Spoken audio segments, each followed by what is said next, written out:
এ সমাজে কেউ অবহেলিত নয়।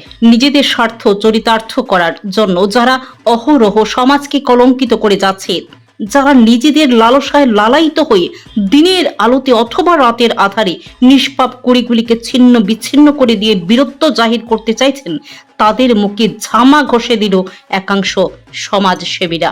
আসলে এরাই সমাজ সংস্কারক। আজকের প্রতিবেদনে আপনারা দেখতে পাবেন এক অসহায় কন্যার ক্ষত বিক্ষত দেহকে কিভাবে লাল বেনারসি পরিয়ে দেওয়া হলো। ভাবছেন নিশ্চয়ই কোনো অবৈধ উপায়ে? মোটেই না। একেবারে হিন্দু শাস্ত্র মতে ঢাক ঢোল পিটিয়ে বিয়ে হলো সেই শ্রীপর্ণা ভৌমিকের, যাকে কিছুদিন আগে প্রতারণার ফাঁদে ফেলে জোরপূর্বক ড্রাগস প্রয়োগ করে নিজেদের উদ্দেশ্য সফল করতে চেয়েছিল পূজা শর্মিষ্ঠা সৌরভ চক্রবর্তীদের মতো নোংরা মানসিকতাপূর্ণ কতিপয় ধান্দাবাজরা। এ বিষয় নিয়ে নিউজ জি আপডেট তথ্য সহ সংবাদ পরিবেশন করেছিল। মরতে মরতে প্রাণে বাঁচল এক কলেজ পড়ুয়া ছাত্রী, এই শিরোনামে। এই পাচার বাণিজ্যের খপ্পর থেকে সেদিন শ্রীপর্ণাকে পুলিশ প্রশাসনের সহযোগিতায় উদ্ধার করেন বিশিষ্ট সমাজসেবী অরুণ হালদার এবং ওনার সহকর্মীরা।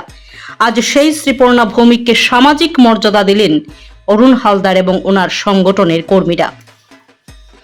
কাঠালিয়াস্থিত রামঠাকুর সেবা আশ্রমে সনাতনী রীতি মেনে সোনামুড়ার বাসিন্দা প্রবণ দেবনাথের সাথে বিয়ে হয় শ্রীপর্ণা ভৌমিকের। প্রবণ দেবনাথ পেশায় একজন মোবাইল মেকানিক্স। সমস্ত সামাজিক কলঙ্ক থেকে শ্রীপর্ণাকে মুক্ত করলেন প্রবণ, প্রমাণ করে দিলেন নারীর মর্যাদার ব্যাখ্যা কি। অসংখ্য মানুষ এবং সমাজসেবীরা এদিনের এই কর্মযজ্ঞে সামিল হয়েছেন। শত সহস্র আশীর্বাদ কুড়িয়ে নিলেন এই নবদম্পতি। এই বিয়ের বিশেষত্ব ছিল এটি দিনের বেলায় অনুষ্ঠিত হয়েছে, যার ব্যাখ্যা দিয়েছেন অরুণবাবু। নিউজ জি আপডেটের পরিবারের পক্ষ থেকে নবদম্পতির জন্য রইল অনেক অনেক শুভেচ্ছা। পাশাপাশি যাদের উদ্যোগে এই কর্মকাণ্ড সংগঠিত হলো তাদের জন্য স্যালুট।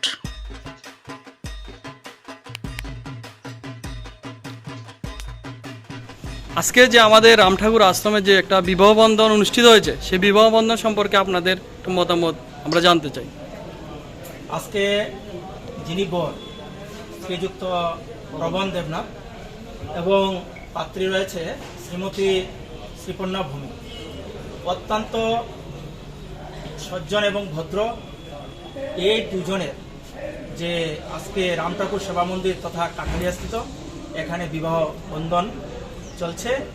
আমরা এখান থেকে বার্তা দিতে চাই যে অনেকের মনে প্রশ্ন, দিনের বেলা যে বিবাহ বন্ধন চলছে এটা কি? তবে হ্যাঁ, আমাদের সনাতন পরম্পরাতে একমাত্র দিনের বেলায় বিবাহ হতো। রামচন্দ্রের বিয়ে যদি দেখো আমরা, তাহলে দেখবেন দিনের বেলায় হয়েছিল।